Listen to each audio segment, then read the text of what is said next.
What's up, what's up, you guys? It is your girl Hadassah, and we're back again with another episode on the Bulldog Chat. And today's episode is kind of really deep. We are going to be talking about surviving imposter syndrome on campus. And a lot of people go through this, but before we get into the nitty gritty, I have two amazing guests with me, and we're going to go with the ladies first. Introduce yourselves. Hey y'all, I'm Victoria. I'm Greg. Okay, shout out to Victoria and Greg. They're two students on the campus of Alabama A&M University. And what other great way to hear about surviving imposter syndrome on campus with two other HBCU students. And can you guys kind of share your story about imposter syndrome? But before we actually get into it, if you guys don't know what it is, imposter syndrome is basically a feeling of you not belonging, or in simpler terms, like feeling like the black sheep, right? You kind of feel like you're not being the best person you are. You're not as smart or as capable as other people. So yeah, but kind of give your experience if you've ever felt that with imposter syndrome. Well, I might have felt it, but I never actually acknowledged that that's what it was I was feeling. You know, as a student athlete, people put a lot of expectations on you. And for me, I put a lot of expectations on myself as well, but if you don't live up to other people's expectations, sometimes you start to feel like maybe you're not doing what you need to do, or, yeah. True. Greg, what about you? I'm going to go from a non-athlete's perspective. Freshman year, I feel social media plays a big part of it too, because a lot of people freshman year were playing a different role that they weren't, trying to act like a gangster, that tough guy act. Right. And when you see that freshman year, I didn't really experience it. I noticed this. You seen it in other people. Yeah, people coming all with these cars and everything, making other people. But we're still freshmen. You didn't need a car, some things like that. That's real. That's what I noticed a lot about this imposter syndrome from freshman year. I noticed that too. I've actually experienced it my freshman year. I just felt like the biggest black sheep out of my friend group, being the only one who's from a whole different state, not knowing different cultures and things of that sort. It made me feel like, do I really belong here? But you just gotta stop worrying about the outside noise and just focus on yourself. That's why does this happen at HBCU specifically?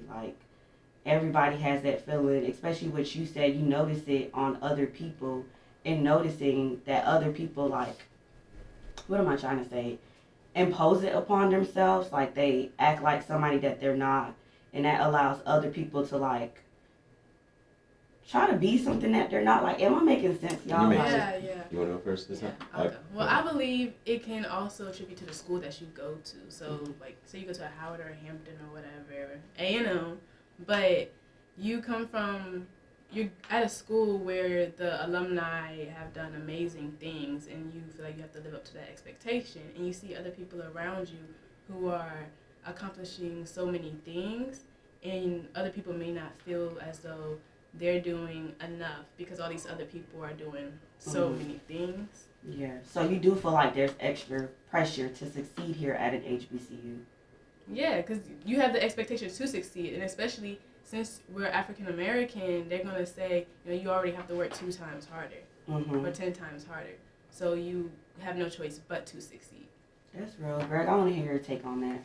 Can I be so honest? I have to go back. It's social media that plays a big part in. With you asked why is it in our culture a lot?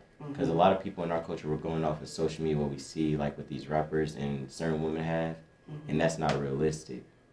So that's why we're in a delusion, what we see on social media is true, when in reality it's not. That's why it struggles with our community a lot.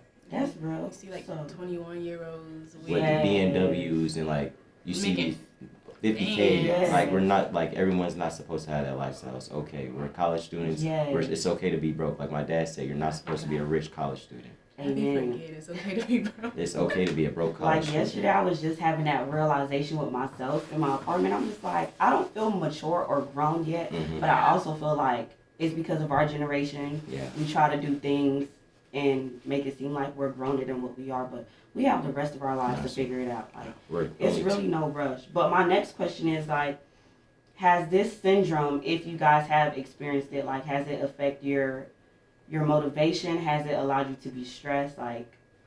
Or have you seen others, like your peers, that have been stressed or like attacked by it? Yes, because with me, I can use myself as example. Your motivation and what your goals are, they kind of differ. Like it goes on a different. You're trying to achieve different things instead of worrying about grades. You're trying to worry about like the next person, trying to get attention or trying to be seen. Yeah, you just want attention from like your peers and stuff. Cause who doesn't want attention from like peers? Right. So yeah, it's going to take you off what your main goal, which is grades and graduate. So I say yes. It motivates me because one, I'm gonna try to focus on myself anyway. I know when I was focusing on other people or what other people are doing, then you start getting distracted. But when I start focusing on me, I'm like I already put way too much pressure on myself, but I'm used to it. So I'm not gonna sit here and worry about what other people are doing when I already have that pressure on myself, and I'm gonna motivate myself. I'm gonna keep going. Okay. So it made you like work harder. I wasn't expecting that response because a lot of people, they do believe that this imposter syndrome, it just makes them feel like they can't do nothing, or it's also like a chapter in your life where you're realizing like who you are. It gives you a lot of time to like do a lot of self evaluation, which is really cool in this. But it sucks that it has to happen. So, what are some ways that you guys deal with this imposter syndrome? I would say, Like, how do you deal with it when you feel like you're going through it? Because I know Victoria says she hasn't, but how do you deal with it, Greg? I'm gonna be honest. Now I do what Victoria does. I use it as motivation. Mm-hmm. Like I see what other people like. I'm gonna go get that. I'm gonna be. To me, I treat everything like a competition. I'm gonna go be better than you. Mm-hmm. I'm gonna go get everything and do it 10 times better than you. So I just see it as a motivation. That's all. But that works for me. But for someone else, I say don't worry about no one else. Just focus on your own lane and do you, and just achieve everything at your own pace. Because that's what's best for you.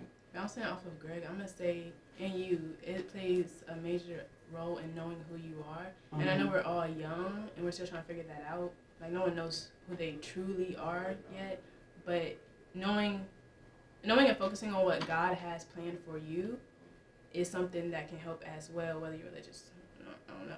But it's something that can help as well because everyone's path is different. You can't sit here and compare your path to someone else's when what God has planned for them is completely different than what He has planned for you.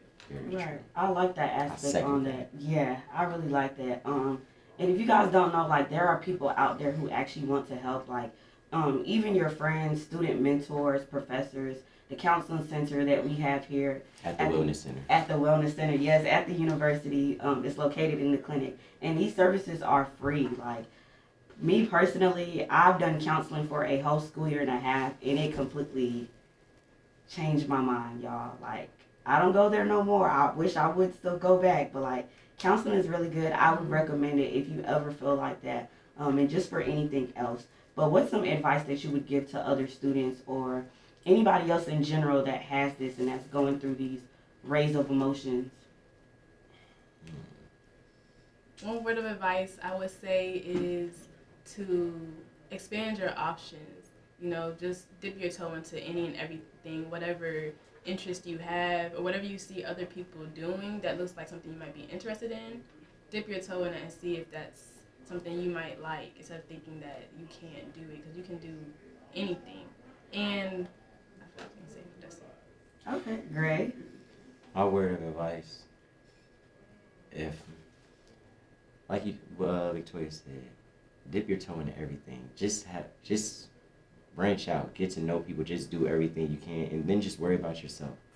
Don't worry about no one else. Stick to God's timing is the perfect timing. Don't know if you're religious, like Victoria said, but God's time is the right time, and it's not on your time. And just see it out. Just work hard and stick to yourself. That's all you have to do. Worry about yourself and no one else. That's dope. That's really dope, and I do appreciate that from both of you guys. I just want to let it be known that if anybody's listening out there to this Bulldog chat, like you guys are not alone. A lot of people do go through this, and it's also a part of life. So just remember that you got God, you got people that's watching you, and there are resources. Thank you to our amazing student guests that we have here on today's episode. I'm your host, Hadassah, and we're out with the Bulldog Chat.